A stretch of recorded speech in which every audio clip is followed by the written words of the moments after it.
on the 11th of February, the year 2025, that is yesterday.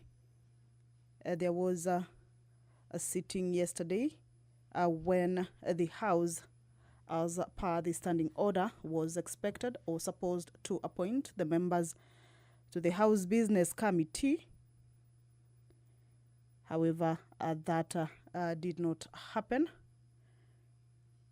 owing to the concerns that were raised by various members. And this sitting this afternoon is yet another sitting after that particular resumption of members from the long recess. The business of the day still is on the appointment of members to the House Business Committee, as well as the Speaker being expected to deliver the ruling on the matters that were raised or other concerns that were raised by members of Parliament. This is a live broadcast that is streaming from the Parliament buildings in Nairobi, a broadcast that is brought to you by the Parliamentary Broadcasting Unit in partnership with the Kenya Broadcasting Corporation. My name is Kamche Menza. Welcome. On the screen, as you can see, those are members making their way into the chambers. You will recall that this morning, the members, as per the business of the House, or the normal business of the House, is that they were supposed to hold a sitting. However, that sitting was cancelled. As I had indicated earlier, is that the House Business Committee is yet to be established. At the beginning of every session, that committee, which oversees the business and the calendar of the House, has to be established for it to be able to plan and guide the House on the business or the agenda that the members, as they sit during the plenary sittings, will be able to transact or consider. That business has not been dispensed with. So in the order paper, as the members make their way into the chambers, is that motion on the appointment of members to the House Business Committee, a motion that will be moved by the leader of the majority party. It remains the business or the sole business that will be done this afternoon. However, we understand that the issues that came about in yesterday afternoon sitting is that this afternoon the Speaker is expected to deliver a ruling with regards to the leadership of the House, of course, following concerns that were raised by Honorable Millie Odhiambo regarding the judgment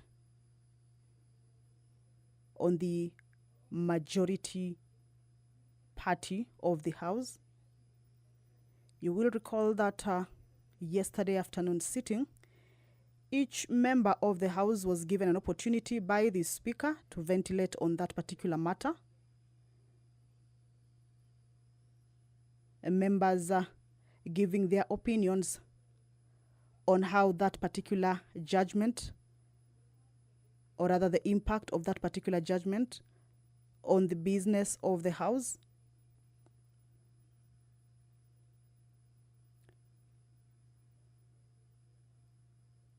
And the Speaker directed that he will be giving a ruling on that particular matter this afternoon. So as members make their way into the chambers,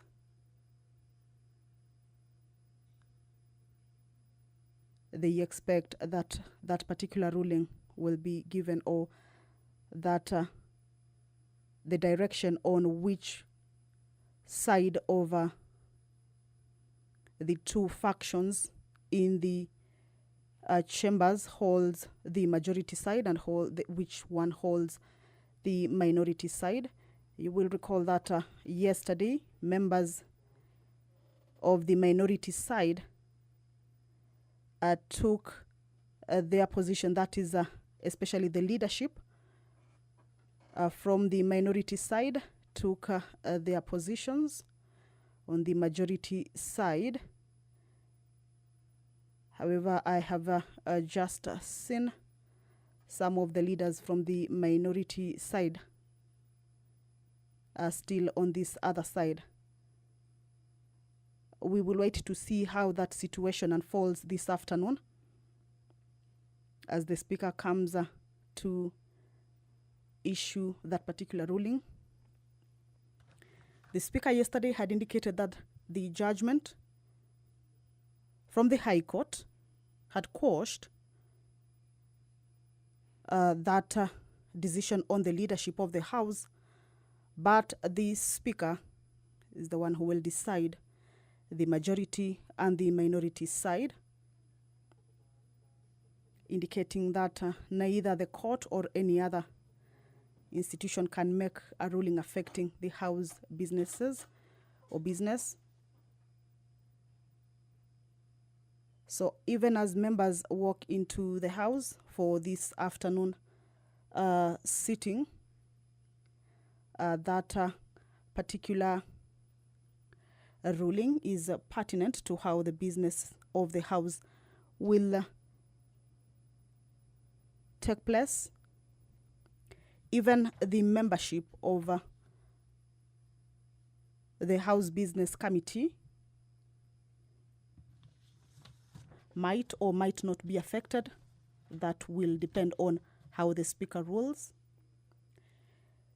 The changes in the House Business Committee, in the membership of the House Business Committee, is pursuant to provisions of Standing Order 171F, which indicates that the leadership of the House remains as part of the membership of the House Business Committee. However, there are other 9 members who are usually selected to join that membership, and it is a committee that there are new members. The 9 members are usually new at the beginning of every session. So once this committee is set or agreed upon, is when the House will be able to sit and transact business. That is after the committee has agreed on the agenda of the House and the calendar of the House for the 4th session. The 9 other members are usually nominated by parliamentary parties and approved by the House at the commencement of every session, reflecting the relative majorities of the seats held by each of the parliamentary parties in the National Assembly, and taking into consideration the interests of parties other than parliamentary parties and independents. I can see members upstanding. That is a clear indication that the Speaker, as you can see, has already made his way into the chambers. He will preside over this afternoon's sitting, deliver that particular ruling, then lead the House into appointing the members of the House Business Committee. My name is Kamche Menza. Allow me to hand you over to this live broadcast. Good afternoon. Honorable members, tuombe. Ewe Mwenyezi Mungu, ambaye kwa hekima na wema wako umeteua nyadhifa za viongozi na mabunge kwa ustawi wa jamii na utawala wa haki wa wanadamu. Tukusihi utazame kwa rehema nyingi sisi watumishi wako ambao wameridhika kutuita ili tutekeleze shughuli muhimu za jamhuri yetu. Tunakuomba uteremshie baraka zako sisi tuliokutanika hapa, na utujalie tuyatende na kufikiria mambo yote atakayofikishwa mbele yetu kwa njia ya haki na uaminifu, ili utukufu na sifa zako siendelezwe, na ili kustawisha amani, ufanisi na heri ya nchi yetu na wale ambao haja zao umezikabidhi mikononi mwetu. Amen.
Correct.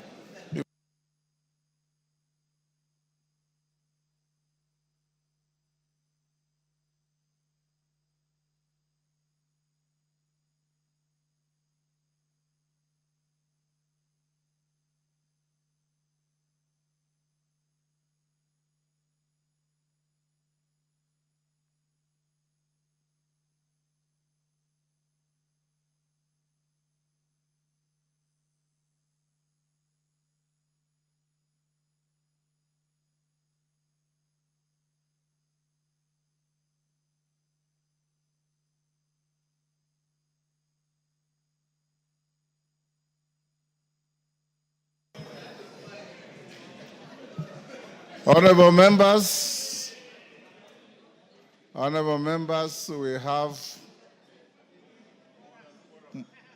more than the necessary quorum. Congratulations for this enthusiasm. And you should keep that spirit throughout the term and the session so that we can transact business better. Clerk, can we start? Order number 1, administration of oath.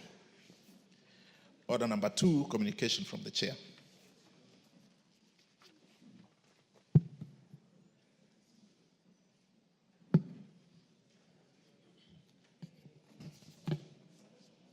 Honorable members, this is not what you're expecting. It will come slightly later. This is a communication on the reconstitution of the Select Committee on the National Government Constituency Development Fund. We left it out yesterday. Honorable members, you will recall that during yesterday's sitting on Tuesday, 11th February 2025, I notified the House that the term of 18 committees had lapsed pursuant to the standing orders. I wish to further notify the House that in addition to the 18 committees listed in my communication number 001 of 2025 of yesterday, the term of the Select Committee on the National Government Constituency Development Fund also lapsed yesterday. This is pursuant to Section 50 of the National Government Constituency Development Fund, Cap 414A. In this regard, I have since instructed the clerk to write to the leader of the majority party and the leader of the minority party, notifying them of this fact and requesting them to submit the names of members to be appointed to serve on this committee. This will enable the Committee on Selection to consider the constitution of all committees that lapsed at once, and thereafter submit its recommendations, including any consequential changes to other committees, to the House Business Committee for consideration. Honorable members, as you have noticed in today's order paper, the reconstitution of the House Business Committee is listed as order number 8. I note that by way of letters addressed to the Speaker, Honorable Kimani Chungwa and Honorable Junet Mohammed, in their respective capacities, already submitted names of members for appointment to the House Business Committee. These names are listed in the motion under Order 8. Honorable members, now that the question as to which is the majority party and the minority party and their respective leaders in the House is going to be settled, I urge the House to reconstitute the House Business Committee when the business appearing under Order 8 is reached, whether today or tomorrow. I hope today. This will enable the committee to expeditiously embark on preparing and approving the calendar of the House for the fourth session and setting the agenda for the House, starting with the business for tomorrow, Thursday afternoon sitting.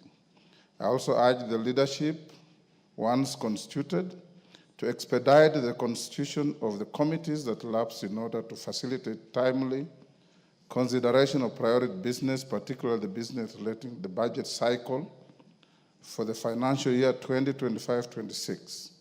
I wish to note that pursuant to Section 25 of the Public Finance Management Act, Cap 412A, the Budget Policy Statement, PBS, must be submitted on or before 15th of February 2025.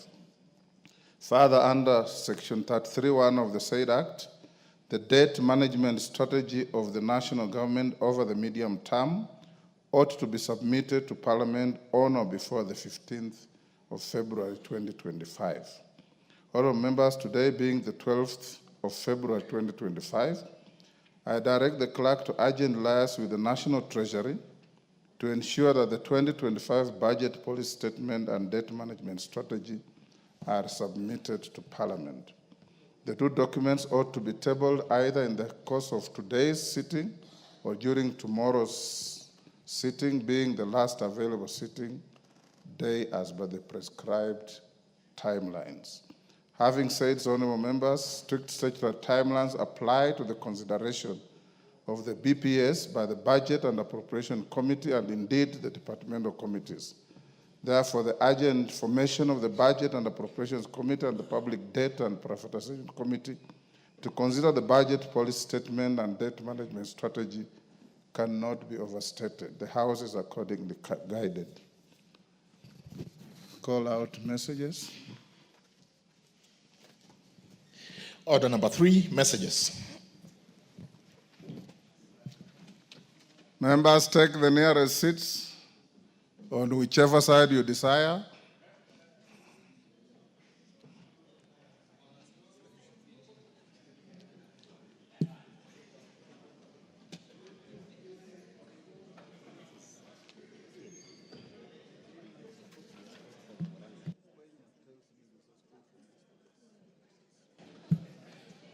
Honorable Jeho, take the nearest seat.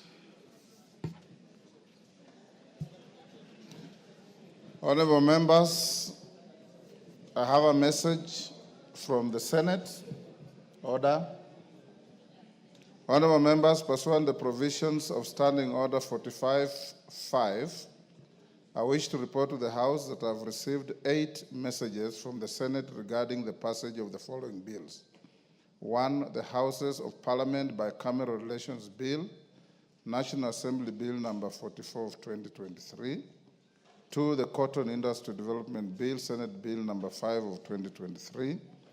3, the Public Transport Motorcycle Regulation Bill, Senate Bill number 38 of 2023. 4, the Public Finance Management Amendment Bill, Senate Bill number 40 of 2023. 5, the Fire and Rescue Services Professionals Bill, Senate Bill number 55 of 2023. 6, the Intergovernmental Relations Amendment Bill, Senate Bill number 12 of 2024. 7, the Political Parties Amendment number 2 Bill, Senate Bill number 26 of 2024. 8, the Elections Amendment number 2 Bill, Senate Bill number 29 of 2024. And honorable members, the first message conveys that on Thursday, 5th December 2024, the Senate considered and passed the Houses of Parliament Bicameral Relations Bill, National Assembly Bill number 44 of 2023, with amendments. In this regard, the Senate now seeks the National Assembly's reconsideration of the bill in accordance with the provisions of Article 112 of the Constitution. The second message relates to the passage of the Cotton Industry Development Bill, Senate Bill number 5 of 2023. The message conveys that the Senate considered and passed the National Assembly's amendments to the bill on Wednesday, 4th December 2024. Members will recall that in accordance with the provision of Article 112 of the Constitution, the National Assembly considered and passed the bill with amendments on 14th August 2024 and referred them to the Senate for consideration. The passage of the bill by the Senate in the form passed by the National Assembly therefore concludes the bicameral consideration of the bill. Honorable members, the third message relates to the passage of the Public Transport Motorcycle Regulation, what is commonly called Border Bill, Senate Bill number 38 of 2023. The message conveys that the Senate considered and passed the bill with amendments on Thursday, 5th December 2024. The bill seeks to provide for a regulation of the border industry and for connected purposes. The fourth message relates to the passage of the Public Finance Management Amendment Bill, Senate Bill number 40 of 2023, published via Kenya Gazette Supplement number 160 dated 1st September 2023. The bill seeks to amend the Public Finance Management Act, Cap 412A, to inter alia require county governments to develop and implement a county revenue collection system and to provide for the process of funding functions that have been transferred from one level of government to another under Article 187 of the Constitution. The message conveys that on Thursday, 5th December 2024, the Senate considered and passed the Public Finance Management Amendment Bill, Senate Bill number 40 of 2023, with amendments. The fifth message relates to the passage of the Fire and Rescue Services Professionals Bill, Senate Bill number 55 of 2023. The message conveys that the Senate considered and passed the bill with amendments on Thursday, 5th December 2024. The bill seeks to provide for the establishment, administration, powers and functions of the Fire and Rescue Services Professionals Board, the examination, training, registration and licensing of fire and rescue services professionals, and for connected purposes. The sixth message relates to the passage of the Intergovernmental Relations Amendment Bill, Senate Bill number 12 of 2024. This bill seeks to amend the Intergovernmental Relations Act, Cap 265F, to establish a structured framework for intergovernmental relations to enhance relations amongst the national government, county executive, and county assemblies. The message conveys that the Senate considered and passed the bill with amendments on Thursday, 5th December 2024. The seventh and eighth messages relate to the passage of the Political Parties Amendment number 2 Bill, Senate Bill number 26 of 2024, and the Elections Amendment number 2 Bill, Senate Bill number 29 of 2024. The bills seek to amend the Political Parties Act, Cap 7D, and the Elections Act, Cap 7, to actualize some of the recommendations and views of the public submitted to the National Dialogue Committee, NADCO, during the National Dialogue Discourse on issues of electoral justice and related matters. The message conveys that the Senate considered and passed the two bills with amendments on Thursday, 5th December 2024. Honorable members, with regards to the Senate amendments to the Houses of Parliament Bicameral Relations Bill 2023, the schedule of amendments is hereby referred to the Departmental Committee on Justice and Legal Affairs for consideration and reporting. With regard to the Senate bills, members will note that standing orders require the Speaker to cause a bill received from the Senate to be read a first time upon conveyance of its message. In view of this, and in order for the House to commence consideration of the Senate bills, I hereby direct the clerk to schedule the bills in the order paper for first reading in the next sitting. Thereafter, the bills stand committed to the following departmental committees: the Public Transport Motorcycle Regulation Bill, to the Departmental Committee on Transport and Infrastructure; the Public Finance Management Amendment Bill, Senate Bill number 40 of 2023, to the Departmental Committee on Finance and National Planning; the Fire and Rescue Services Professionals Bill, Senate Bill number 55 of 2023, to the Departmental Committee on Regional Development; the Intergovernmental Relations Amendment Bill, Senate Bill number 12 of 2024, to the Departmental Committee on Administration and National Security; the Political Parties Amendment number 2 Bill, Senate Bill number 26 of 2024, and the Elections Amendment number 2 Bill, Senate Bill number 29 of 2024, to the Departmental Committee on Justice and Legal Affairs. The House is accordingly guided, and I thank you. Members at the bar, take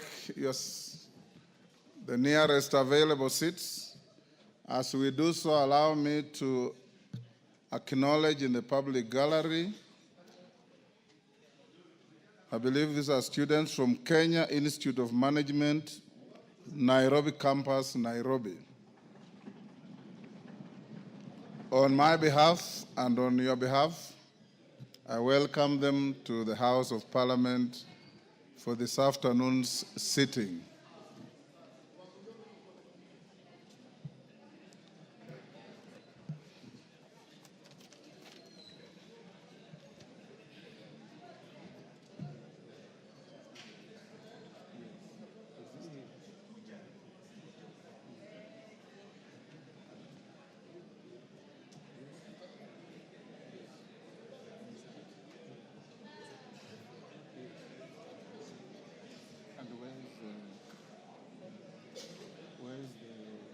The school for Kwenye.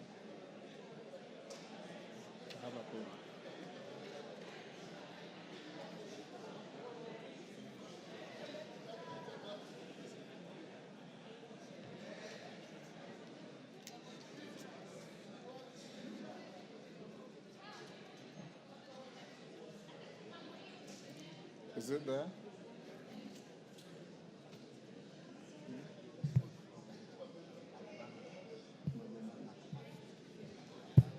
Honorable members, I also wish to welcome a school from Nyandarua called Magomano Girls.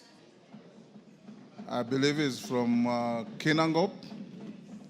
On behalf of myself and the House, we welcome them to the House of Parliament, and Honorable Thuku Kwenya has asked me for a minute to welcome the school from his constituency, and strictly 1 minute, Kwenya.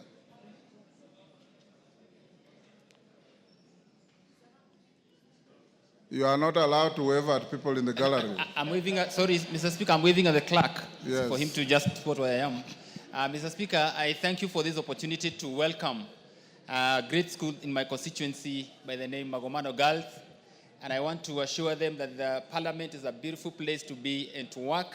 And given the opportunity, Mr. Speaker, now they have a dream of a place they would wish to work and even represent their constituents maybe later in life. They are most welcome, feel welcome. This is Parliament where we say that there is a place of record and decorum. Thank you, Mr. Speaker.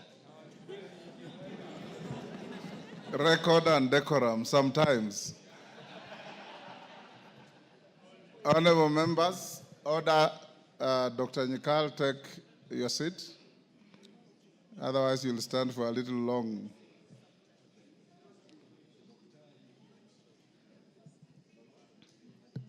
The member coming in, take your seat.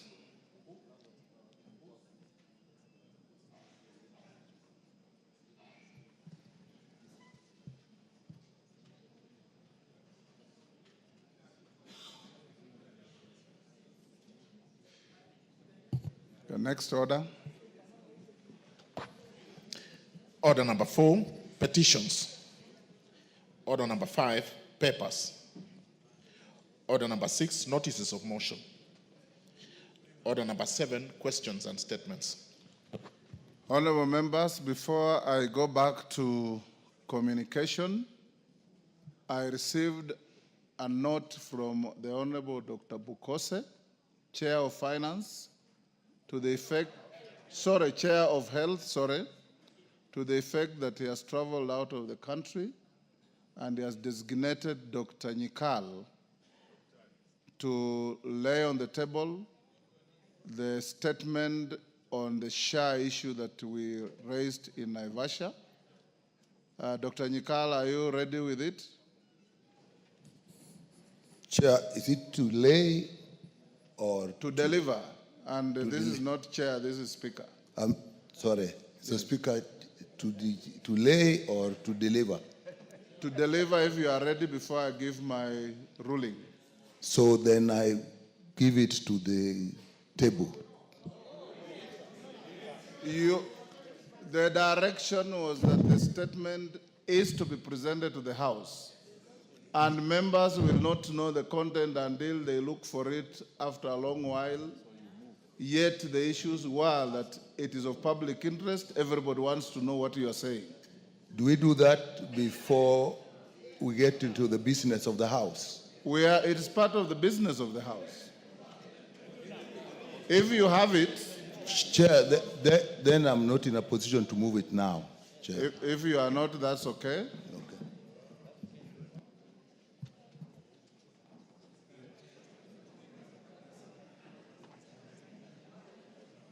I was also requested by two members, the Honorable Dawood and the Honorable Shakil Shabir, to eulogize the passing on of His Highness Prince Aga Khan, the spiritual leader of the Ismailia Muslim community. Between the two, I don't know who is going to go first. And do you have to do it both? Yes. Who is senior? I'll start with the senior. I'll start with Shakil Shabir. Then Dawood be ready after Shakil. Thank you, Mr. Speaker, sir. I would like to present a tribute on behalf to the Aga Khan community, the Ismaili community, in respect of the passing away of Prince Karim Aga Khan, whose vision and visionary leadership and unwavering commitment has left an indelible mark on Kenya. He was a beacon of hope for millions around the country. His Highness was the 49th hereditary Imam of the Ismaili Muslims, passed away on the 4th of February 2025, leaving a legacy of compassion, education, and humanitarianism. In Kenya, the Aga Khan's contribution has been transformative across various sectors. His Highness established the Nation Media Group in 1959, which has been the cornerstone of press freedom and media excellence in East Africa. Through the Aga Khan Fund for Economic Development, he founded Serena Hotels, promoting tourism and economic growth while preserving cultural heritage and environmental sustainability. The Aga Khan Education Fund also established Aga Khan schools across the country. The Aga Khan Primary School in Kisumu, where I studied, was a source of pride, producing generations of well-educated individuals who continue to contribute to the nation's development. This institution has even got up to 95%. They were recognized as the top school for a number of years. The Aga Khan hospitals in Nairobi and Mombasa and Kisumu and the Aga Khan University Hospital stands as a beacon of quality health care, providing cutting-edge medical services and also reducing the need for Kenyans to seek treatment abroad. His Highness has also played a pivotal role in education, establishing the Aga Khan academies in Mombasa and Kisumu. As we mourn His Highness, we mourn the loss of His Highness, let us also celebrate his remarkable achievements and the enduring impact of his work in Kenya and East Africa. May his legacy inspire us to strive for a better, more compassionate world. Thank you, Mr. Speaker, sir. Thank you, Dawood Rahim. Thank you, Mr. Speaker. Mr. Speaker, I want to give a tribute to the late His Highness, the Prince Aga Khan Al-Husseini Aga Khan V. Honorable Speaker, pursuant to Standing Order 43.1, I rise with a heavy heart to pay tribute to our towering figure, whose legacy of service, wisdom, and compassion has left an indelible mark on our world. The late His Highness Prince Karim Al-Husseini Aga Khan IV, the founder and chairman of the Aga Khan Development Network Foundation. Honorable Speaker, the late Prince Karim Al-Husseini Aga Khan IV was not only a spiritual leader, but also a visionary humanitarian and a champion of progress whose impact transcended borders, faiths, and generations. For over 6 decades, the Aga Khan dedicated his life to uplift communities, advancing education, strengthening healthcare, and fostering economic development. His leadership of the Ismaili Muslim community was marked not only by the spiritual guidance, but by the unwavering commitment to pluralism, unity, and the dignity of all peoples, regardless of background. Honorable Speaker, through the Aga Khan Development Network, he transformed lives in ways few have ever done. The late Prince Karim Al-Husseini Aga Khan V understood that leadership is not measured by power, but rather by service. He stood as a bridge between civilizations, a voice of reason in times of division, and a steadfast believer in the power of knowledge. His advocacy for inclusivity and social cohesion remains an inspiration to leaders across the globe. His legacy continues through the institutions he built, the lives he changed, and the values he instilled in all who had the privilege to know him. Honorable Speaker, may I extend my deepest condolences to the family, friends, and community of the Aga Khan V as we honor the life of an extraordinary purpose. We give thanks for his boundless contributions and pledge to carry forward his vision of a more just, compassionate, and enlightened world. May His Highness the Aga Khan rest in peace. And Mr. Speaker, we want to congratulate His Highness Prince Rahim Al-Husseini, the Aga Khan V, on his ascension yesterday to the Imamate. Thank you, Mr. Speaker. Honorable members, yes, Pasaris, is it on the same issue? Thank you, Mr. Speaker. I just thought in the interest of gender, we should also have a woman speak to the passing of the Aga Khan. Prince Karim Al-Hussein Aga Khan, what I know is that he, as soon as he assumed office at the age of 20, 2 resolutions that he passed to amend the constitution. The first one was that if a family has children, girls and boys, and they have limited resources, the girl should be given the possibility of going to school. So he believed in gender empowerment. He believed that women and girls should be given equal opportunity, and if resources were less, then the girl should be promoted to go and study. He also started the Aga Khan housing projects because he believed that every family should own a home. So as we stand in solidarity with the Ismaili community and having been a beneficiary of the Aga Khan's projects, in the sense that I went to the Aga Khan Primary School and the Aga Khan Kensek Secondary School, I pay condolences to the entire Ismaili community, and we thank the foundations of the Aga Khan for all the work that they do, and we congratulate the new prince for assuming position. Thank you, Mr. Speaker. Thank you, honorable members. Order. Honorable members, in recognition of the outstanding work to humanity by the late Prince Aga Khan, each one of us here has in one way or another been touched by the work of the Aga Khan. Either you have gone to Aga Khan Hospital, or you have gone to Aga Khan schools, or you have gone to Serena hotels, or you read the Nation newspaper. In whichever way you have been touched, I want to request the House with great humility to stand for a minute's silence in honor of the Aga Khan.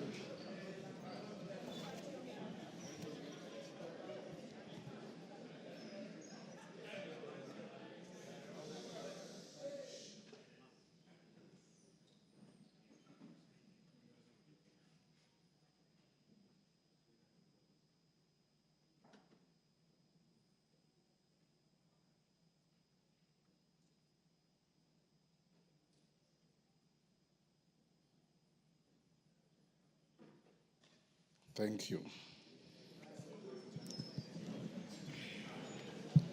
Go back to communication.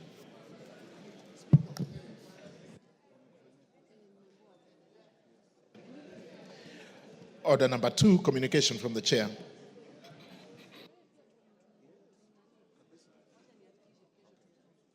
Honorable members, those on their feet, take your seats. Kiamba, take your seat, Mami. Sabina Chege, take your seat.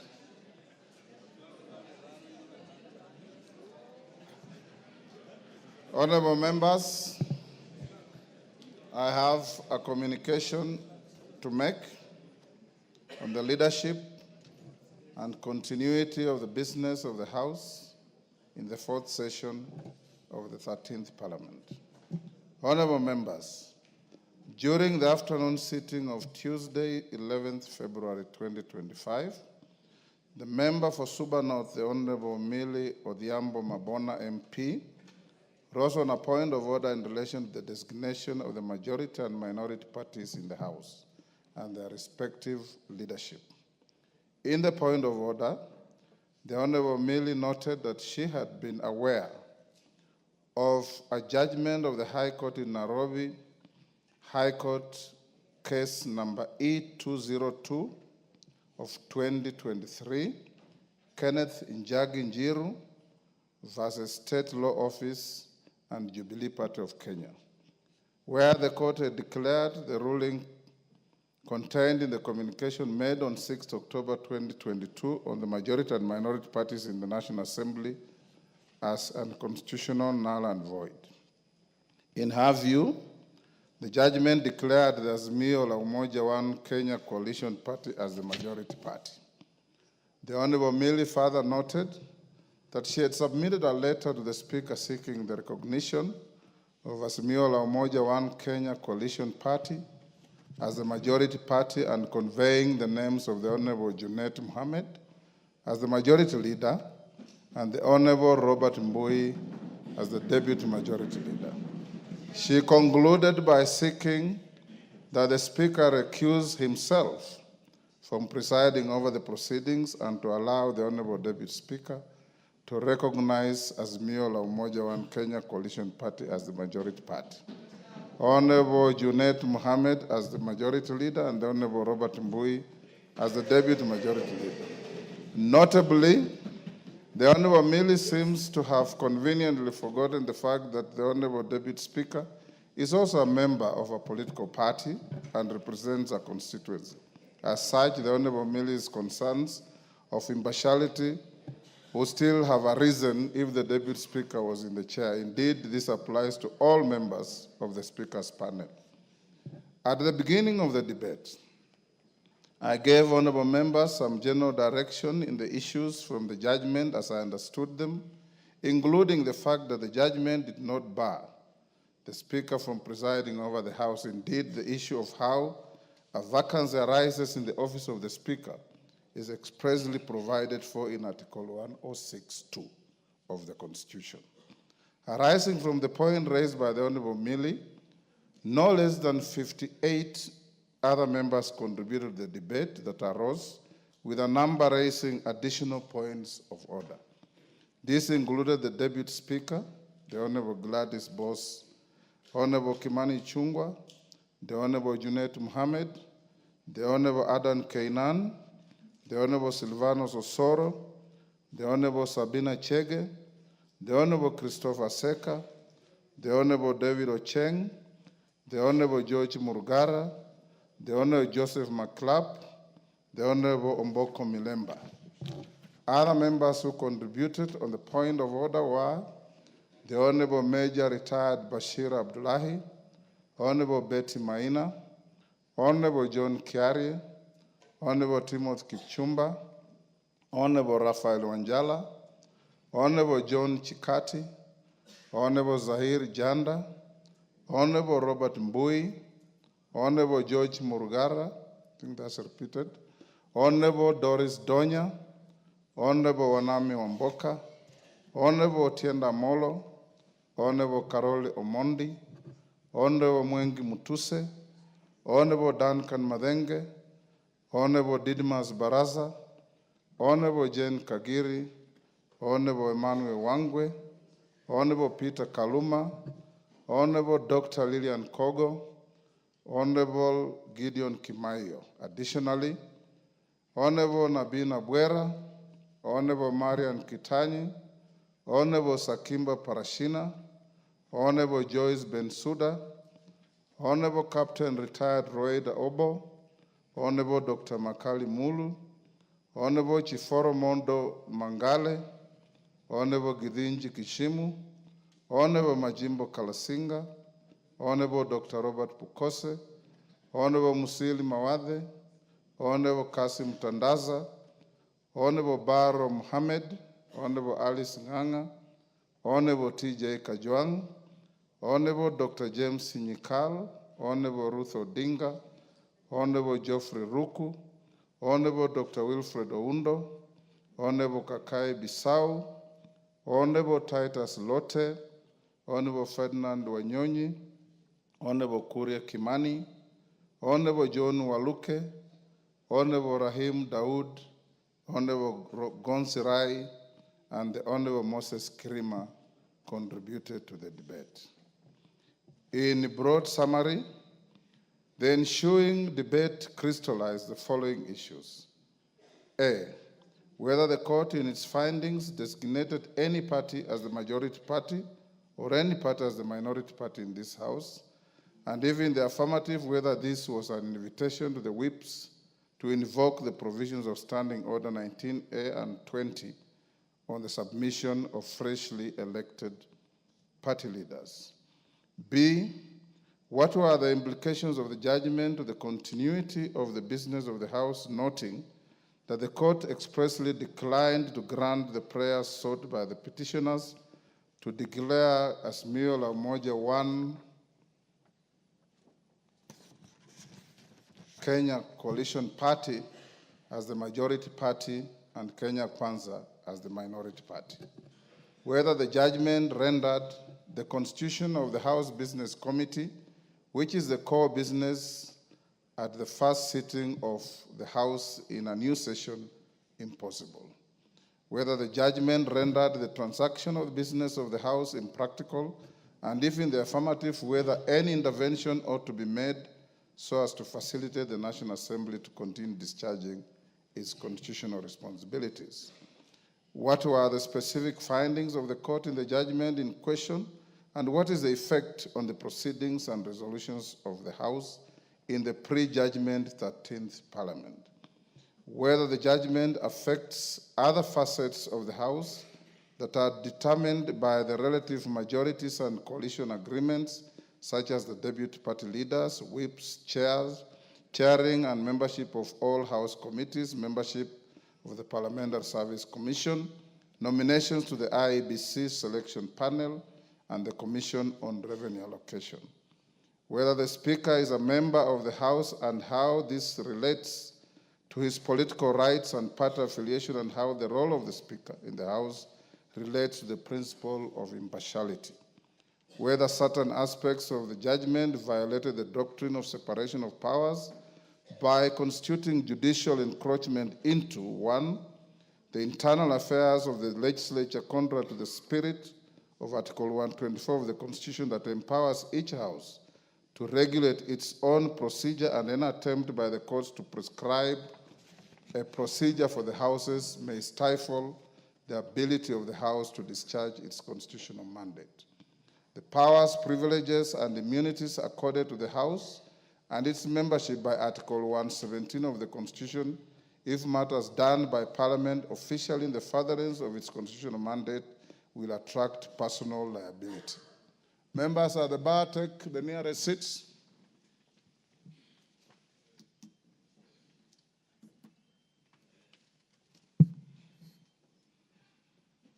Koyo, take the nearest seat. You don't have to run across the floor. Thank you. While contributing to the debate, the Honorable Mwengi Mtusi tabled a letter dated 30th January 2024 from the Register of Political Parties indicating that the Maendeleo Chap had exited the Azimio la Umoja One Kenya Coalition Party with effect from 25th January 2024. On her part, the Deputy Speaker, the Honorable Gladys Boss, submitted that upon receipt of the judgment, while discharging the role of the Speaker in the absence of the Speaker who was out of jurisdiction, she instructed the Clerk of the National Assembly to seek information from the Register of Political Parties with respect to the status of the membership of the 21 parties represented in the House in any coalition, and to request for certified copies of the relevant coalition agreements. At the conclusion of the debate, the Deputy Speaker tabled a response from the Register of Political Parties referred as Request for Information on Coalition Agreements, dated 11th February 2025. Annexed to the response were certified copies of coalition agreements relating to A, the Azimio la Umoja One Kenya Coalition Party, the Kenya Kwanza Alliance Coalition, the Kenya Kwanza Alliance Coalition and the Democratic Party, the Kenya Kwanza Alliance Coalition and the Grand Dream Development Party,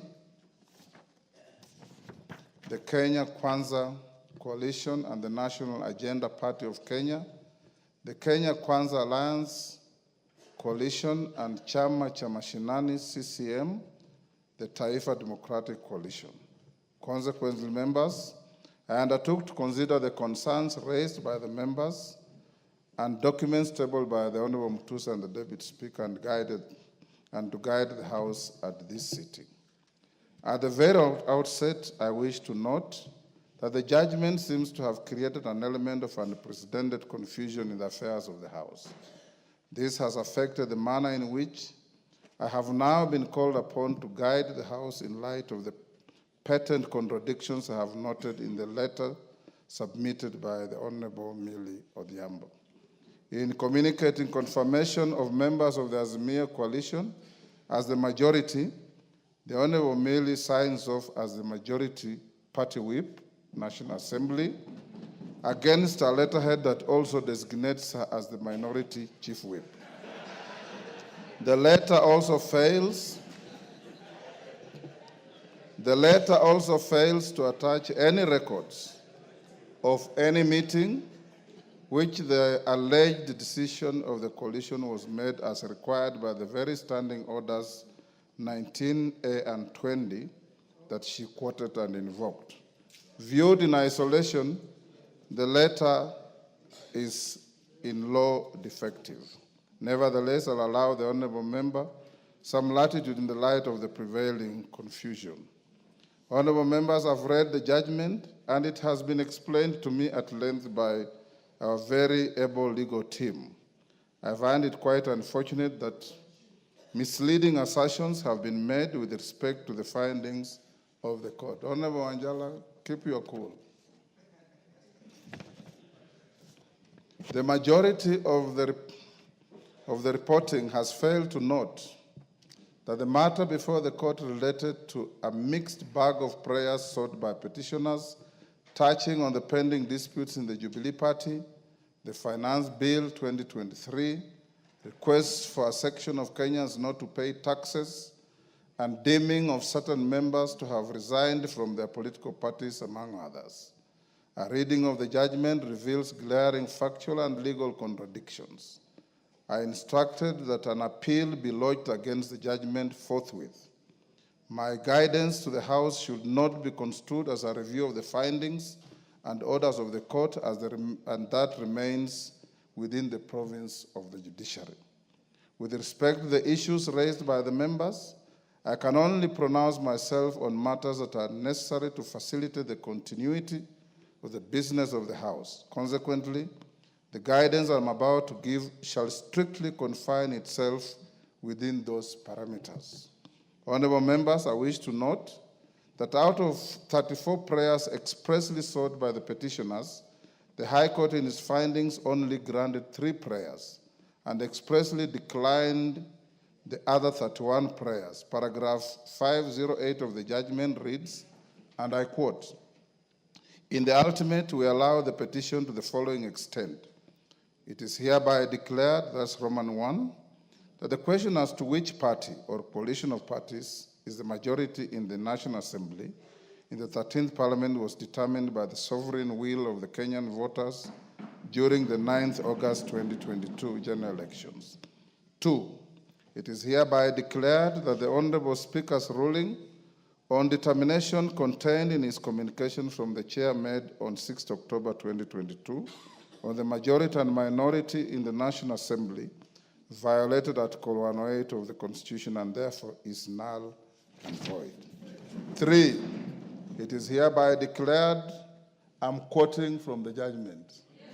It is hereby declared that the Honorable Speaker's ruling or determination from the Chair on 6th October 2022 with respect to leadership of the National Assembly on account of his determination of the majority party and minority party in the National Assembly is contrary to and violated Article 108 of the Constitution, and to that extent is null and void. 3. An order of certiorari is hereby issued quashing the Honorable Speaker's ruling or determination contained in his communication from the Chair made on 6 October 2022 on the majority and minority in the National Assembly. Subject to the foregoing orders, the court went on. The rest of the prayers in the petition are declined. Parties will bear their own costs. Honorable members, finding number Roman 4 in which the court declined to grant the rest of the prayers sought by the petitioners is quite instructive. To put it in its proper perspective, I note that at paragraph 33, appearing on page 6 of the judgment, the petitioner had expressly sought that the court grants the following prayers, among others. D, that a declaration be issued to declare that Azimio la Umoja One Kenya coalition is the majority party in the National Assembly of Kenya based on the outcome of the election of members of the National Assembly held on 9th August 2022. That a declaration be issued to declare that the Kenya KWANZA Alliance is the minority party in the National Assembly of Kenya based on the outcome of the elections of members of the National Assembly held on August 2022. I reiterate that it is in its final orders, and in particular at paragraph 508 Roman 4 of the judgment, the court expressly declined to grant these orders.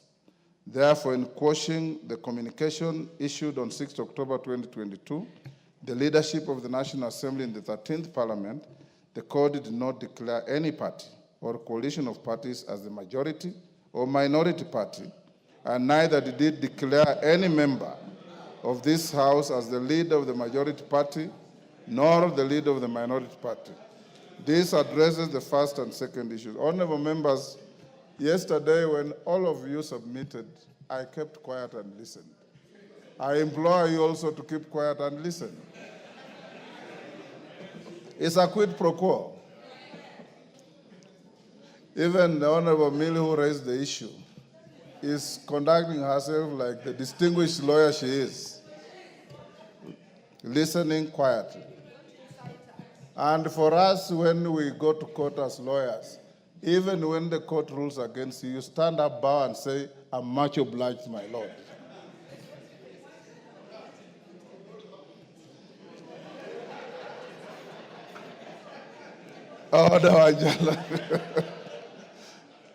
Moving on, honorable members, in its first finding, the High Court cryptically held that the question as to which party or coalition parties in the majority in the National Assembly in the 13th Parliament was determined in August 2022. Whereas the finding of the court is a statement of fact and of law as prevailing on the 9th August 2022, the nagging question as raised by a number of members is whether the law contemplates this determination of the majority and minority parties to be static throughout the subsequent days of a term of Parliament. The Constitution itself enumerates several avenues in which the number of parliamentary seats secured by a party or a coalition at a general election can be subsequently varied. First, Article 103 of the Constitution spells out 7 instances in which a vacancy can arise in the office of a member of Parliament, including death and resignation, and this can drastically affect the numbers or members of a particular party. Secondly, Article 104 of the Constitution provides for the manner in which a member of Parliament can be recalled by the electorate with the result and effect on the parliamentary seats secured by any political party. Thirdly, Article 105 of the Constitution provides for the manner in which the High Court can nullify the election of a member of parliament with the result and effect on the parliamentary seats by any political party. Fourth, Article 108 of the Constitution, as further expounded in the Political Parties Act, acknowledges the formation and existence of coalitions which, when varied through post-election agreements, have a result and effect on the parliamentary seats associated with a political party or coalition. For instance, apart from the dynamic complexities that we have witnessed around the composition of coalitions since the last general election, honorable members are also aware of the current existence of 3 vacancies in the office of members of parliament with respect to Banisa constituency, Magarin constituency, and Ugunja constituency. A further vacancy exists with respect to the nomination slot vacated by the Honorable John Badi. How is the House meant to treat a change in its relative majorities arising from the current existing 4 vacancies?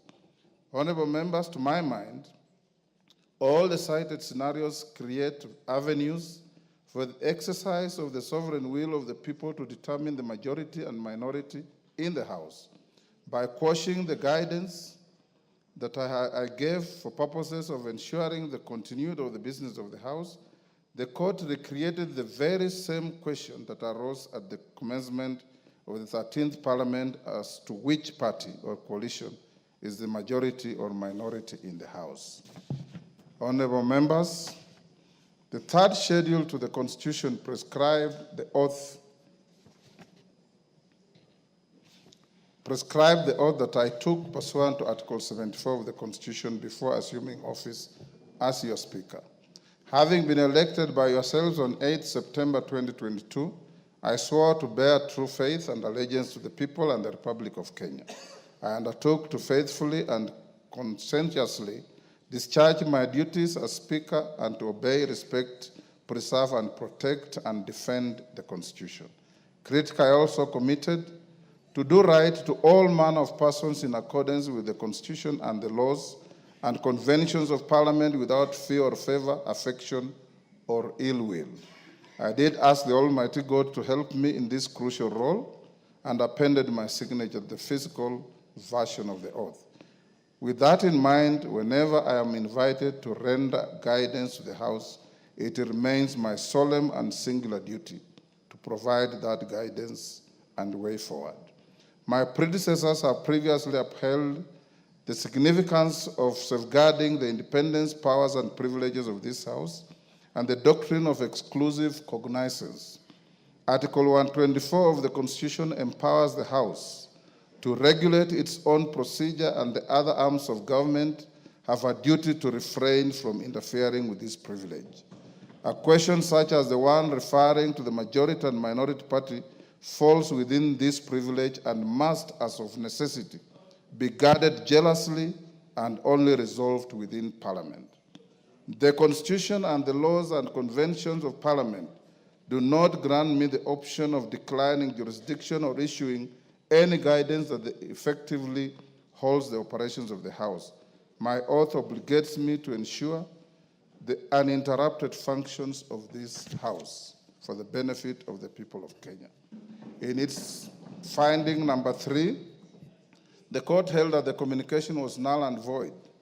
Debate arose as to whether this finding affected the propriety of all the business that the House has transacted since it was inaugurated on 8 September 2022. There were perceptions and assertions that the legislation so far passed by the House may have been voided.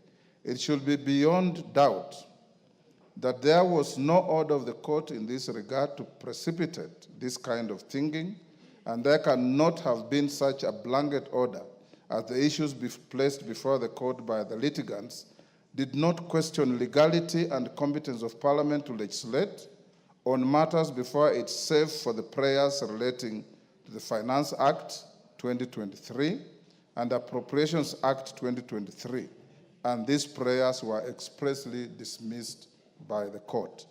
Members at the bar, take the nearest seats.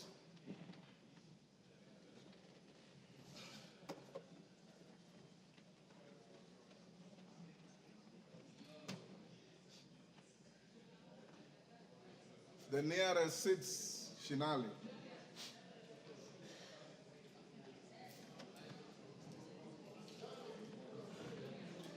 Osero, take the nearest seat.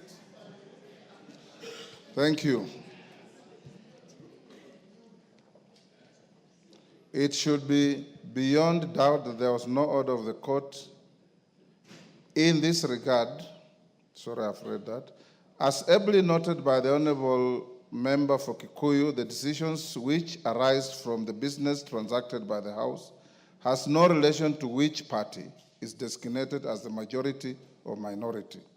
They are decisions of the House as a whole.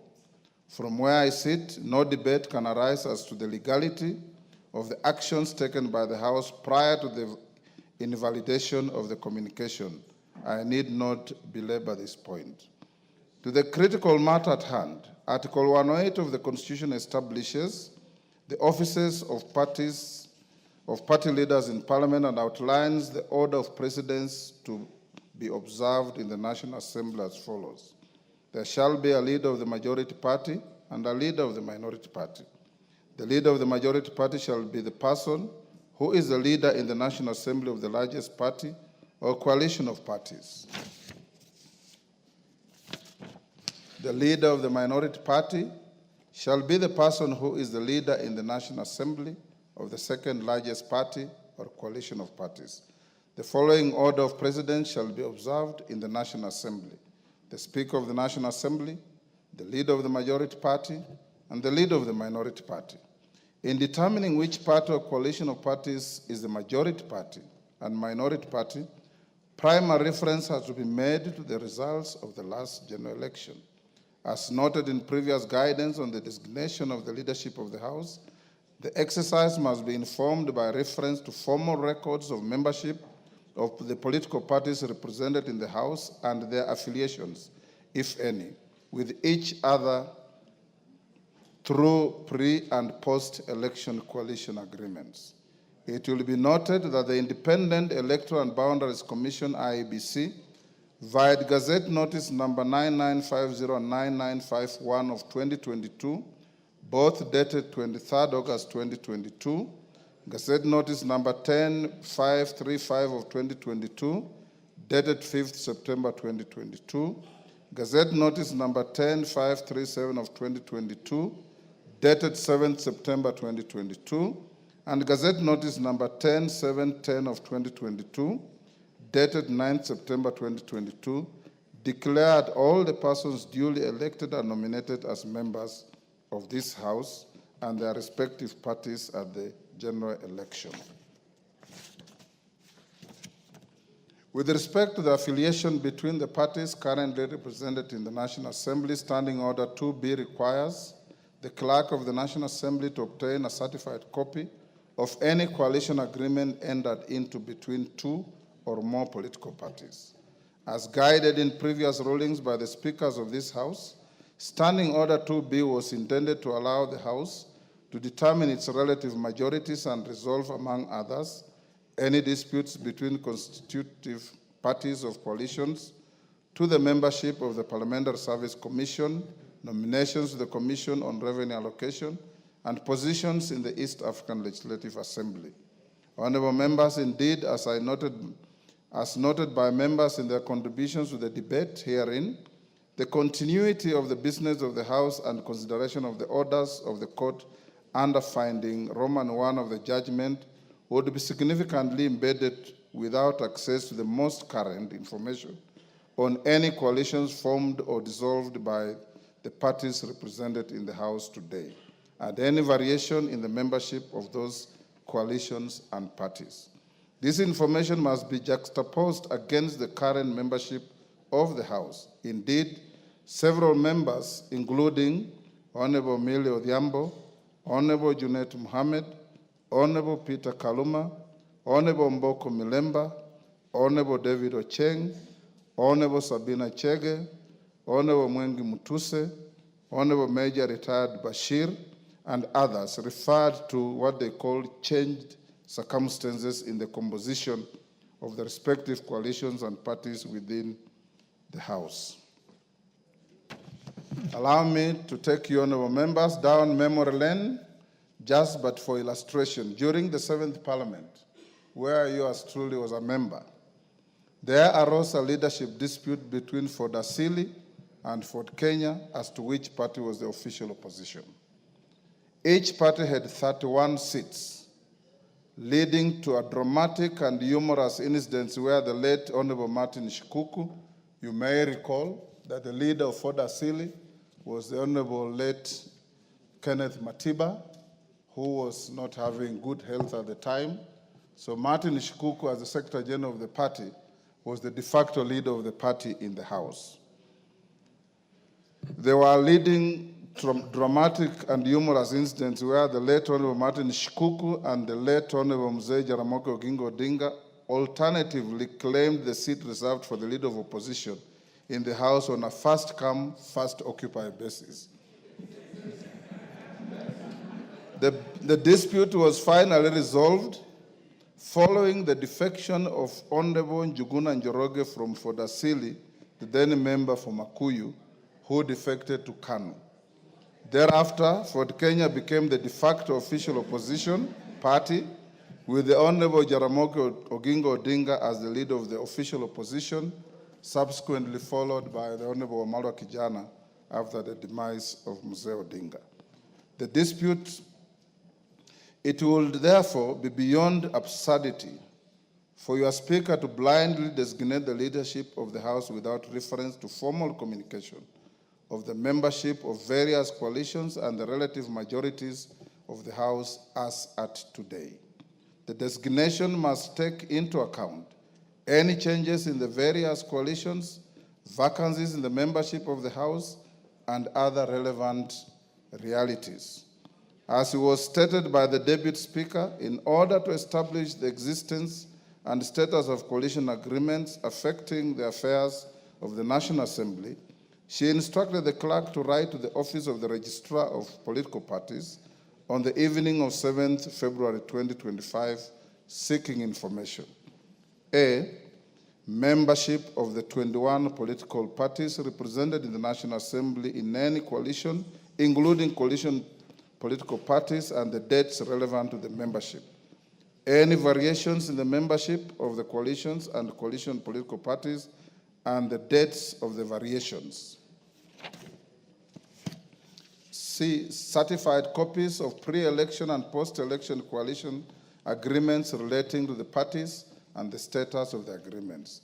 The registrar responded by a letter dated 11th February 2025 that was tabled by the Deputy Speaker yesterday, and the contents of the letter indicate as follows: that a pre-election coalition known as the Azimio la Umoja One Kenya Coalition Party, in brackets Azimio, was registered on 21st April 2022 and comprised 21 parties, namely Jubilee Party, Orange Democratic Movement, Wiper Democratic Movement, Kenya African National Union, National Rainbow Coalition, Muungano Party, Democratic Action Party, Democratic Action Party Kenya, United Party of Independent Alliance, United Progressive Alliance, Kenya Union Party, United Democratic Party, Movement for Democracy and Growth, Kenya Reform Party, Chama cha Uzalendo, Party of Peace and Democracy, National Liberal Party,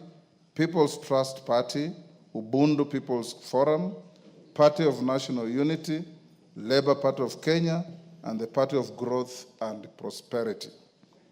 That a pre-election coalition known as the Kenya KWANZA Alliance was registered on 3rd June 2022 and comprised 11 political parties, namely United Democratic Alliance, Amani National Congress, Forum for Restoration of Democracy Kenya, Chama cha Kazi, Communist Party, the Service Party, Tuchibebe wa Kenya Party, Farmers Party, Devolution Party of Kenya, Economic Freedom Party, and the Umoja na Maendeleo Party. That a post-election coalition agreement was entered into on 5th September 2022 between the Kenya KWANZA Alliance and 4 additional parties, namely the Democratic Party of Kenya, National Agenda Party of Kenya, Grand Dream Development Party, and Chama cha Mashinani. The letter from the Registrar of Political Parties did also convey that 5 parties had exited the Azimio la Umoja One Kenya Coalition Party, namely the People's Liberation Party, formerly the National Rainbow Coalition Kenya, on 6th December 2024, Maendeleo Chapchap Party on 25th January 2024, Devolution Empowerment Party on 11th April 2023, United Democratic Movement on 22nd November 2023, and Pamoja African Alliance on 27th February 2023. Suffice to mention, members, that the People's Liberation Party, formerly National Labour Coalition, does not have representation in this House. That the Amani National Congress was in the process of dissolving the party to collaborate with the United Democratic Alliance. That the Movement for Democratic and Growth, MDG, had initiated a process of exiting the Azimio la Umoja One Kenya coalition, but was yet to finalize its exit from the coalition political party. That as at 11th February 2025, the Pamoja African Alliance, PA, Maendeleo Chapchap, MCCP, United Democratic Movement, UDM, and the National Ordinary People Empowerment Union, NOPEU, are not members of any registered coalition or coalition political party. Honorable members, I put emphasis on the information provided by the Registrar of Political Parties that the said 4 political parties are not members of any registered coalition or coalition of political party. It is notable that even if it was to be assumed that the 4 vacancies were to be filled in favor of the parties under which the former members were elected or nominated and their number added to the computation of the 2 coalitions, the Azimio la Umoja One Kenya Coalition Party would still not attain a majority of the members in the House. Honorable members, my reference to the Gazette notices relating to the election of members at the last general election and the current vacancies with respect to Banisa, Magarini, Ugunya, and the resignation of the Honorable John Badi, the current composition of the National Assembly by individual political parties in alphabetical order is as follows. Amani National Congress, 8. Chama cha Mashinani, 1. Democratic Alliance Party of Kenya, 5. Democratic Party DP, 1. Fort Kenya, 6. Grand Dream Development Party, 1. Jubilee Party, 28. Kenya African National Union, 6. Kenya Union Party, 3. Maendeleo Chapchap, 2. Movement for Democracy and Growth, MDG, 1. National Alliance Party of Kenya, 1. National Ordinary People Empowerment Union, NOPEU, 1. Orange Democratic Movement, ODM, 83. Pamoja African Alliance, PA, 3. Service Party, TSP, 2. The United Democratic Alliance, UDA, 145. United Democratic Movement, UDM, 7. United Party of Independent Alliance, UPIA, 2. United Progressive Alliance, UPA, 1. Wiper Democratic Movement, 26.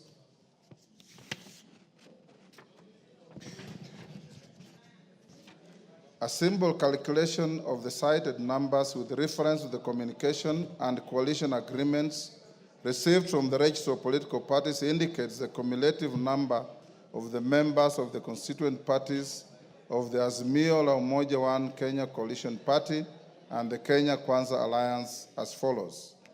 Azimio la Umoja One Kenya Coalition Party consists of 154 members, computed by adding the membership of the Orange Democratic Movement, Jubilee Party, Wiper Democratic Movement, Kenya African National Union, the Democratic Alliance Party of Kenya, the Kenya Union Party, the United Party of Independent Alliance, and the Movement for Democratic Growth. The Kenya KWANZA Alliance consists of 165 members, computed by adding the membership of the United Democratic Alliance, the Amani National Congress, Ford Kenya, the Service Party, the National Agenda Party of Kenya, the Grand Dream Development Party, the Democratic Party, and the Chama cha Mashinani. Honorable members, it's notable that the numbers relating to the Azimio la Umoja One Kenya Coalition Party are tinged by a slight element of doubt with respect to membership of the Movement for Democratic and Growth MDG. You will recall the expressed sentiments made by the sole member and party leader of the MDG yesterday in the House, dissociating both himself and the party from the Azimio la Umoja One Kenya Coalition Party. However, I decline to engage in this controversy. Arising from the foregoing, the Kenya Kwanza Coalition is the majority party, and the Azimio la Umoja One Kenya Coalition Party is the minority party in the House. I have not received order. I still have a little more to go. I have not received any further communication from the Kenya Kwanza Coalition replacing the member for Kikuyu, the member for Kilifi, the member for South Mugirango, and the member for Marsabit County as their preferred leadership in the House. Similarly, I have not received any communication from the Azimio la Umoja One Kenya Coalition Party replacing the member for Suna East, the member for Kadiani, the member for Suba North, and the member for Embakasi West as their preferred leadership in the House. Consequently, the leadership of the House remains unchanged. Permit me at this stage, honorable members, to address the fate of 14 members who, as per the letter from the Registrar of Political Parties, belong to parties other than parliamentary parties that are not affiliated with the two identified coalitions in the House. I wish to reiterate that the 14 members and all independent members shall be treated equally in nomination to the committees of the House and access to any other attendant entitlements. The Speaker shall, under Standing Order 174-2B, decline to approve any list of members nominated to serve in committees that does not take into account interests of all members, including the 14. Honorable members, under Standing Order 172, the Committee on Selection is responsible for nominating members to serve in all committees, including the remaining 17 sessional committees that I listed yesterday in the communication on resumption of sittings for the 4th session and the lapse and reintroduction of business. I urge the committee to prioritize the constitution of the Budget and Appropriations Committee in light of the communication that I gave you earlier on the budget policy statement. In summary, therefore, honorable members, I guide as follows. The Kenya Kwanza Coalition is the majority party in the House. Azimio la Umoja One Kenya Coalition Party is the minority party in the House. To the extent that I have not received any communication from the Azimio la Umoja One Kenya Coalition Party or the Kenya Kwanza Coalition replacing their leadership in the House, the leadership existing as at the end of the last session remains the leadership of this House. I thank you.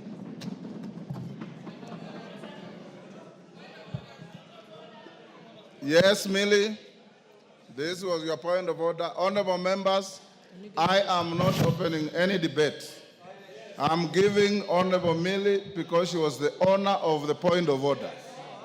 After she finishes, we go to the next order. Rosarit Martin.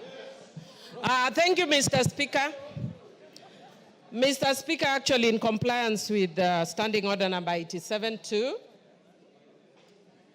Mr. Speaker, in compliance with Standing Order number 87-2,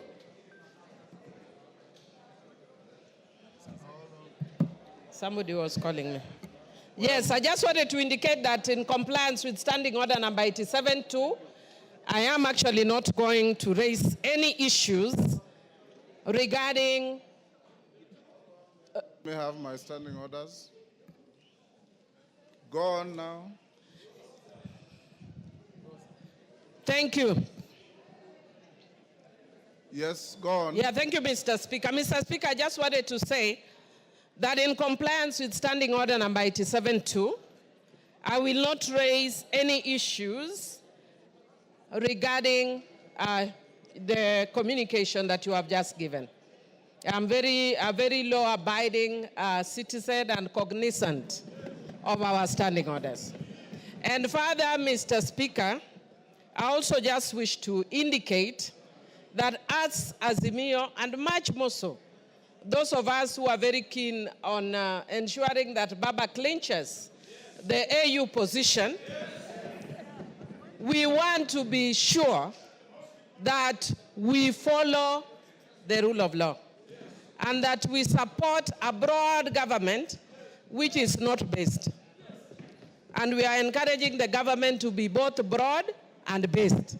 It is broad but not based. For those who have not learned literature, understand what I'm saying.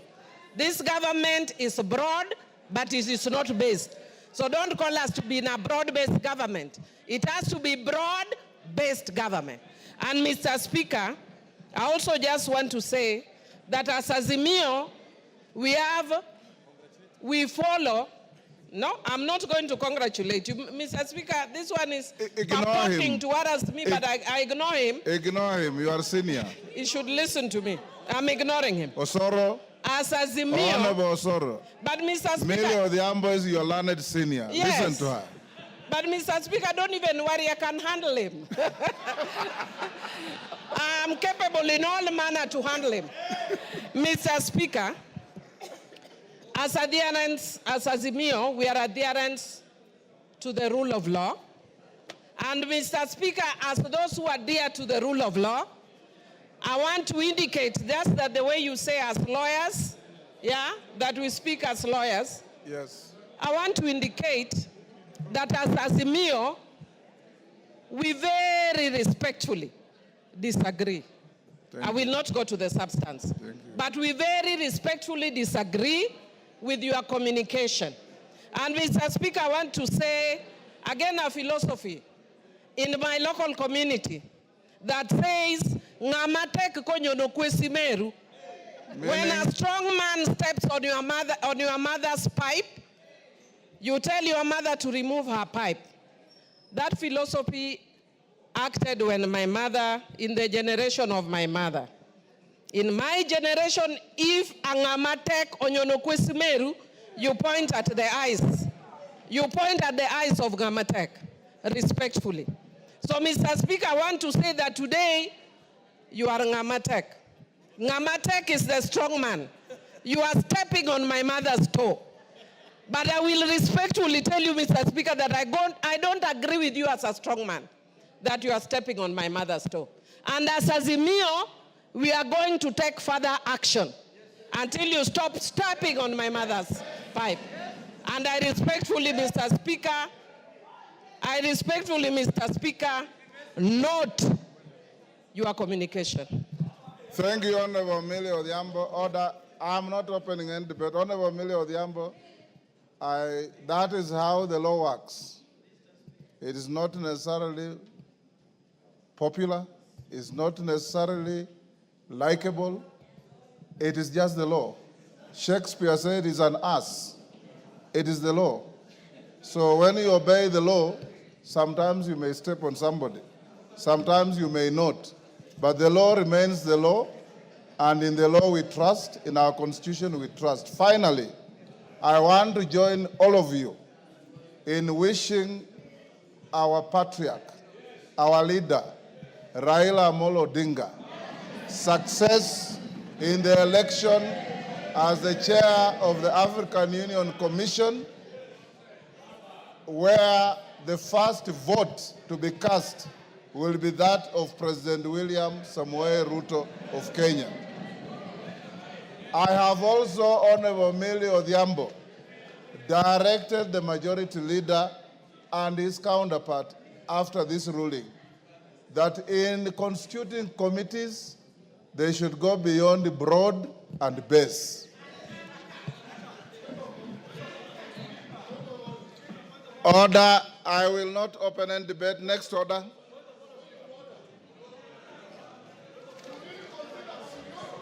Order, Wanjala. Order, Wanjala. Next order. No. Order number 8. Next order. Order number 8, motion, appointment of members to the House Business Committee. Majority Leader.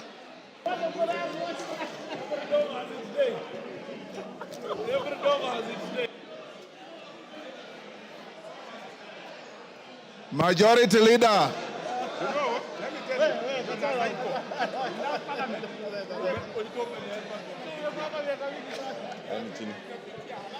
Thank you, Honorable Speaker.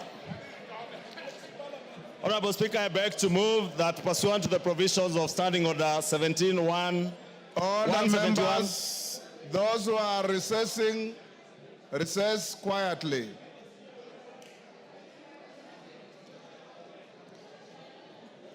Thank you, Honorable Speaker. I beg to move that pursuant to the provisions of Standing Order 171, 1F, this House approves the appointment of the following members to the House Business Committee in addition to those specified under paragraph A, B, C, D, and E.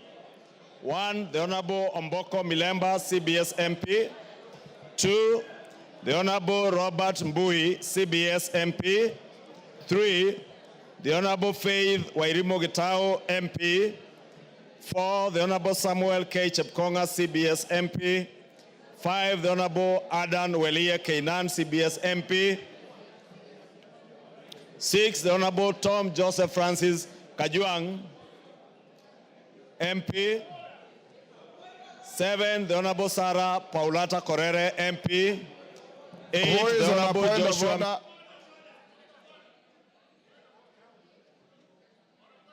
Order, Honorable Kajuang, you cannot call for order when you are not orderly. What are you doing where you are? Order. We have moved to the next order and proceed.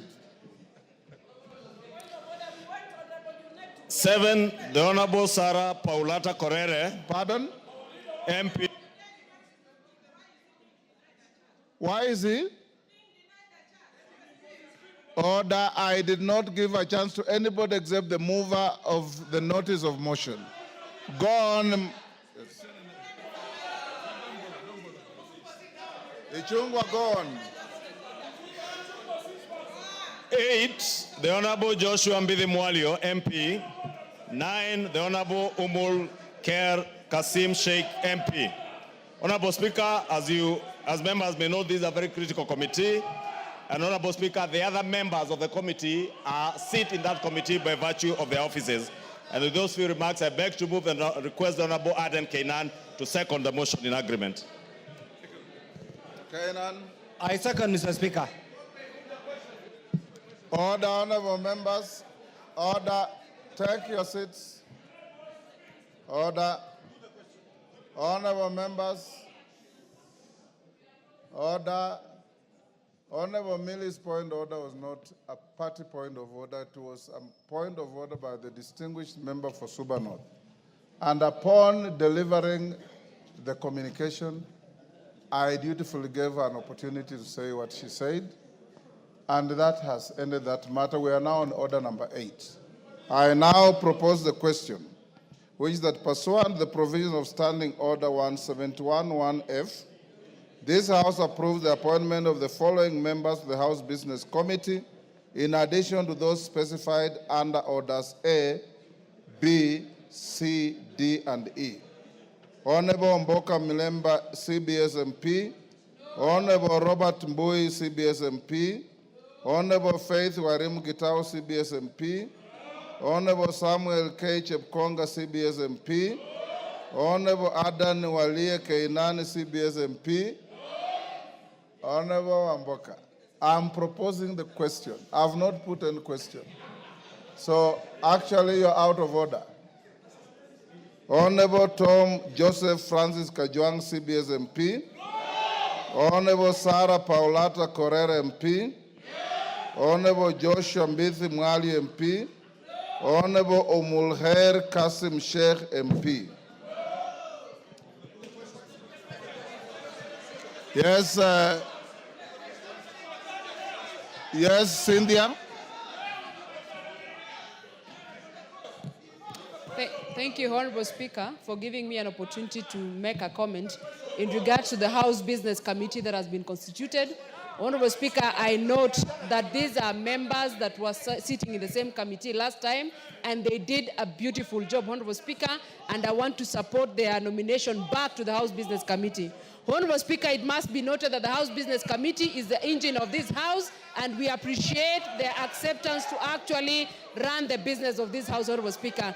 Honorable Speaker, I support their nomination, and I urge the honorable members of this House to support it so that, Honorable Speaker, we can continue and start business that is important to this House so that I can be able to serve the people of Kenya. We can ensure that the House Business Committee members are able to schedule our business, Honorable Speaker, so that I can be able to dispense matters that matter to the people of Kenya. I support, Honorable Speaker. Yes, Junet. Honorable Junet. Order. Order. Members standing around Honorable Junet. Honorable Junet, take your seat for a minute. Members. Mr. Speaker. Order, Honorable Junet, just hold. Honorable Babowino. Order. Honorable Babowino. Take your seat. When the Speaker calls you out, you don't have to stand up. This is not a classroom.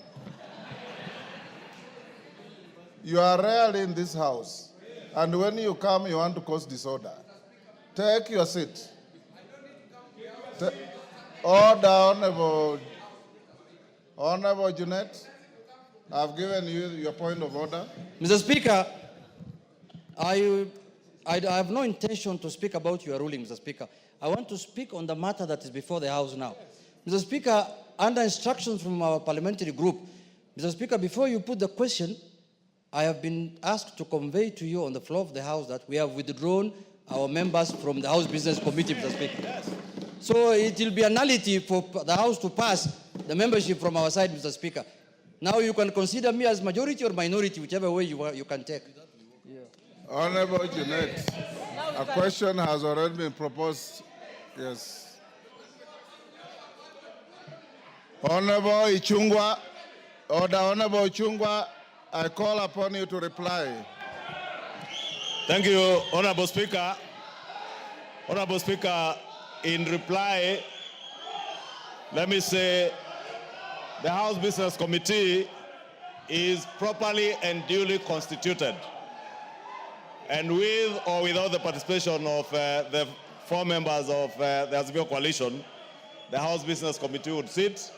And Honorable Speaker, being the chair of the House Business Committee, you will be advising the House Business Committee on when to have our first sitting, hopefully after the adjournment of this House this afternoon, so that we may be able to schedule business that concerns Kenyans.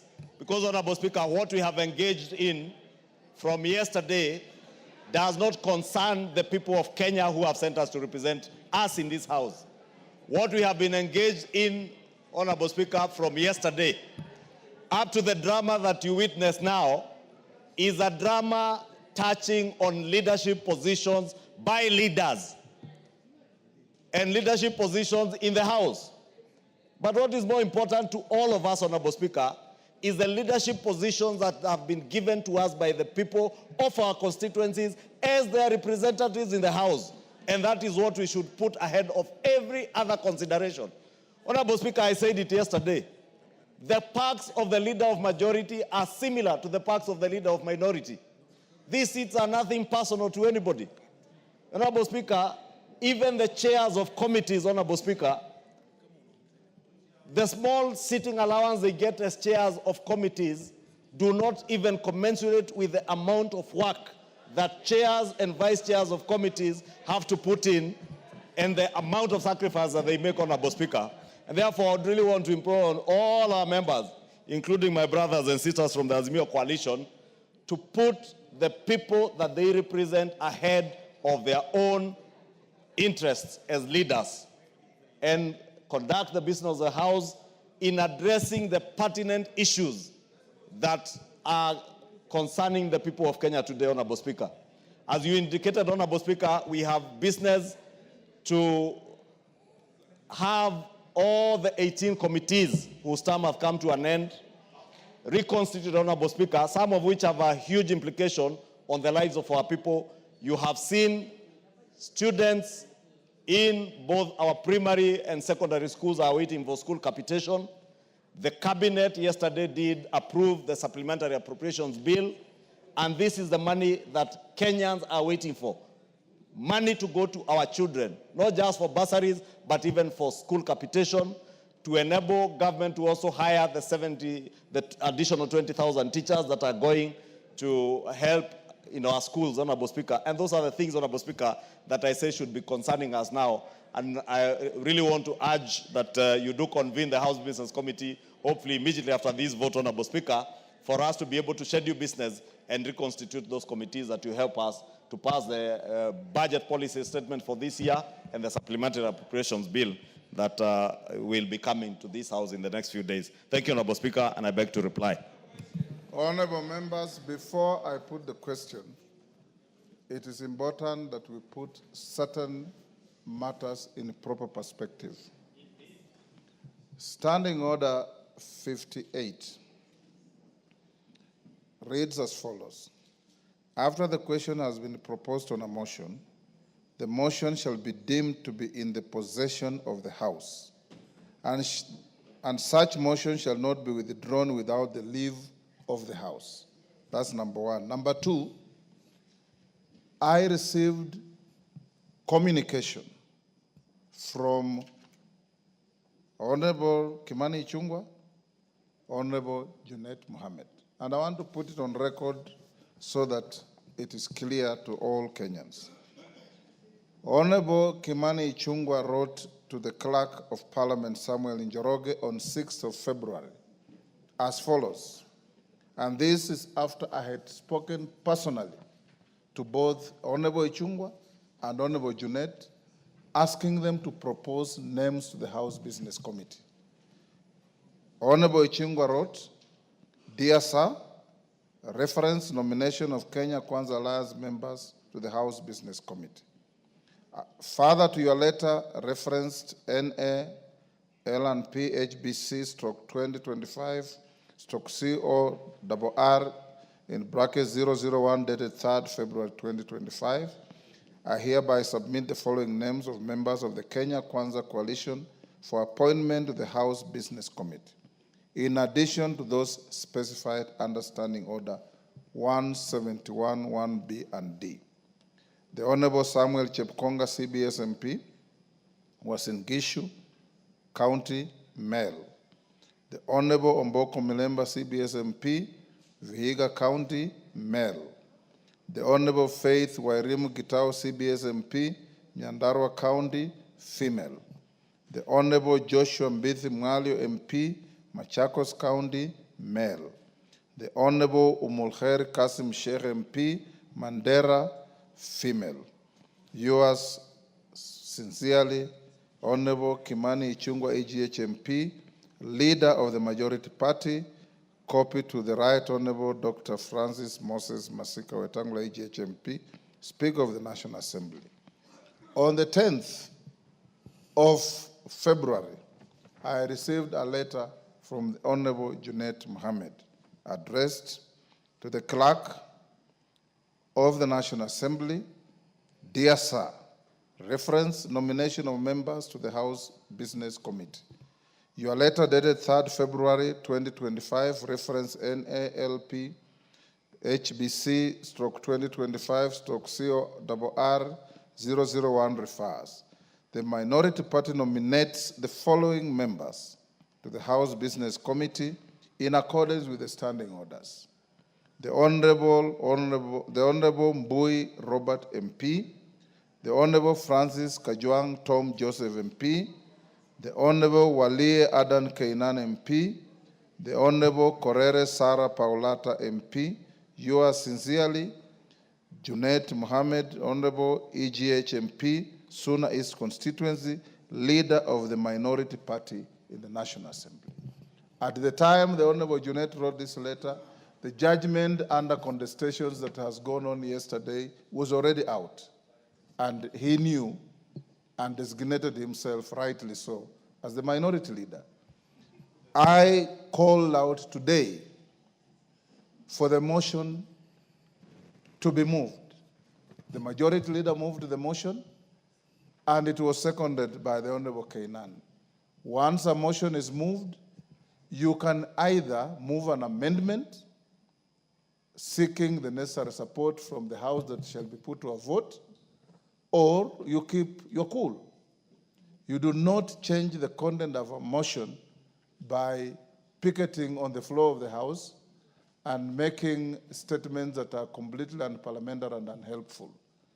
As it is now, the motion that you are going to vote to is properly the House, fully carrying the names of both sides of the House, the majority and minority, and upon voting on the motion, I direct all members who, if they're passed by the motion, to go to room 9 for the first meeting of the House Business Committee to schedule business for tomorrow. And this House must, and I repeat, we have a greater duty to the people of Kenya than the shenanigans that we want to display here. The mover of the point of order yesterday, Honorable Millie Odhiambo, said she respects the outcome. She doesn't agree.